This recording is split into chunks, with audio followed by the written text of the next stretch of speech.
नमस्कार, जय माता रानी। आज मैं कालसर्प योग के बारे में बताऊंगी कि कालसर्प योग है क्या और इसका निराकरण क्या है। तो चलिए, सबसे पहले तो अगर आप मेरे चैनल में नए हैं तो मेरे चैनल को सब्सक्राइब कर लें, एवं अगर आप पहले से वीडियो देख भी रहे हैं और सब्सक्राइब करना भूल गए हैं तो कृपया इसे सब्सक्राइब कर लें। तो आज मैं बता रहा हूँ कालसर्प योग के बारे में कि कालसर्प योग है क्या। तो ये कालसर्प योग जो होता है, ये 12 प्रकार के कालसर्प योग होता है।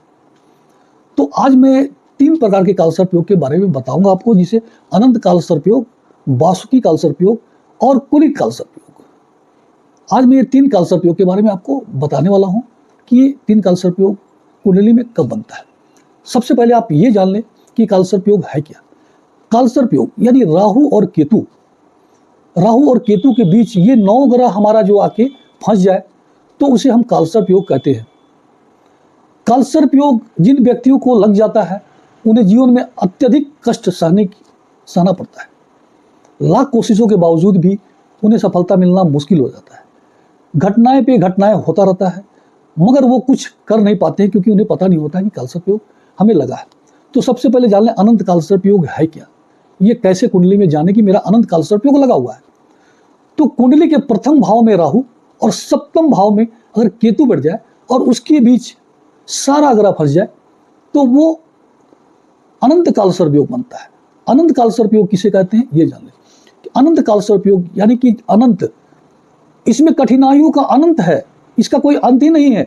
आपके जीवन में चाहे जितना भी मेहनत कर ले, आपको सफलता नहीं के बराबर मिलता है। अनेक प्रकार का कष्टों का सामना आपको करना पड़ता है। आप लाख कोशिश करें, आपका काम होगा नहीं। हाँ, अगर कोई काम को कर रहे हैं तो उसे काफी दिन तक करते रहे, तुरंत करके घबरा ना जाए, क्योंकि कालसर्प योग जब आपको लगा हुआ है तो इंसान तुरंत घबरा के काम को छोड़ देता है, उसका काम वहीं पे रुक जाता है। तो कोशिश ये करना चाहिए इंसान को कि मैं काम को करता रहूं, निरंतर करता रहूं, एक न एक दिन हमें सफलता जरूर मिलेगा। तो चलिए, ये तो अनंत कालसर्प योग के बारे में मैं बताया, और ये तीनों कालसर्प योग का निराकरण एक ही है जो मैं अंत में आपको बताऊंगा। अब कुलिक कालसर्प योग के बारे में मैं आपको बता रहा हूं। कुलिक कालसर्प योग यानी कुल, आप अपने जीवन में अगर आपको कुलिक कालसर्प योग लगा है तो अपने जीवन में आप परेशानियों का सामना करते रह जाएंगे।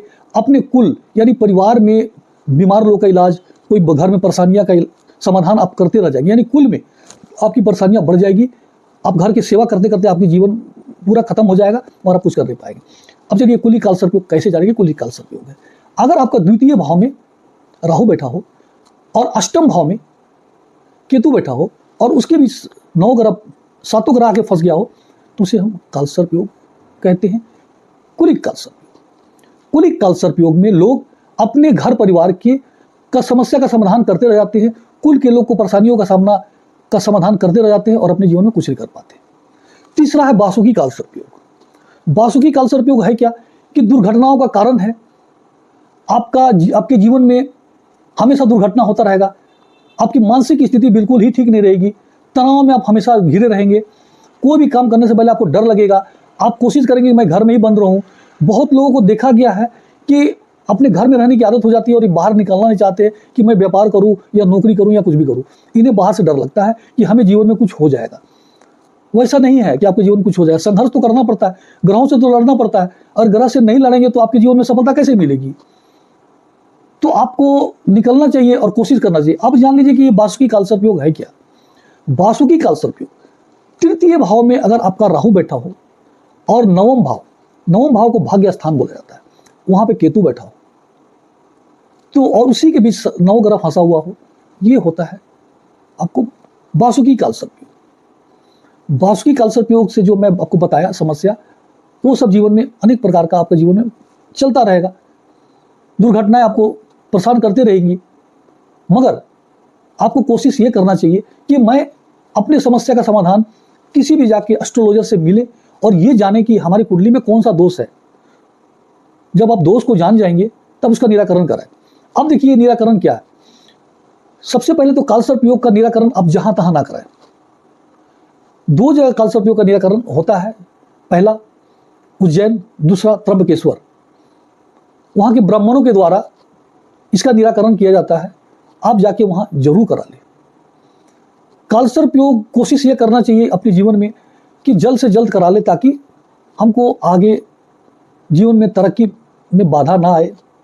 हम तरक्की के कार्य कर पाए और अपने जीवन में सफल बन पाए। अब चलिए इसका और भी निराकरण मैं आपको बता रहा हूं। सबसे पहले आप मिट्टी का या आटे का नाग और नागिन, 7-7 जोड़ा नाग नागिन बनाएं और किसी भी अमावस्या को किसी बहते जल में उसे प्रवाहित करें। दूसरा उपाय, शिव मंदिर में जाके प्रत्येक दिन शिव जी को दूध जरूर चढ़ाएं। नाग पंचमी के दिन शिव जी को और नाग जी को, नाग देवता को आप दूध और लावा जरूर चढ़ाएं। प्रत्येक रोज शिव कवच का पाठ करें। अपने गले में कालसर्प दोष कवच जरूर डालें।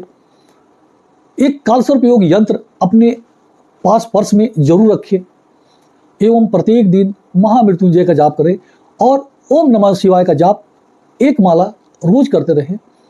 अब देखेंगे कि आपका कालसर्प योग का असर जो है धीरे धीरे कम हो रहा है। और एक चीज मैं आपको बता दूं कि ये कालसर्प योग यानी कि केतु को कालसर्प दोष में सामान्य करना या उसको बैलेंस करना अति आवश्यक होता है। तो आप एक अपने मध्यमा उंगली में, ये बीच वाली उंगली में, इस उंगली में आप एक कैटसाई, सिलोनी कैटसाई, हालांकि सिलोनी कैटसाई थोड़ी महंगी होती है, तो आप एक सिलोनी कैटसाई इस उंगली में आप जरूर पहन लें और उसका वजन 5 से 7 रत्ती के बीच होना चाहिए। आप इसे जरूर पहने। अगर आपके बच्चों को है तो उसे गले में, लॉकेट में जरूर डालें। आप देखेंगे कि आपके जीवन में जो समस्या है वो धीरे धीरे करके समाधान होना शुरू हो गया। चलिए, हमारे बताए गए उपाय को आप अगर करेंगे तो निश्चित है कि आपको सफलता जरूर मिलेगा, क्योंकि मैं जो प्रैक्टिकल अपने लोगों से जो मैं निराकरण कराया हूँ और वो सफल हुए हैं और अपने जीवन में अनेक प्रकार की लाभ उठा पा रहे हैं, तभी मैं आपको बता रहा हूँ। मैं किसी किताब से पढ़ के आपको नहीं बता रहा हूँ कि ये ऐसा है तो ऐसा होना चाहिए। मैं अपने जीवन का एक्सपीरियंस आपसे शेयर करता हूँ। अगर हमारी बातों पर ध्यान देंगे तो आपको निश्चित तौर पे फायदा होगा, ये मेरा वादा है आपसे। चलिए, मैं इतना बताते हुए आप लोगों से आदेश लेता हूँ। नमस्कार, जय माता रानी।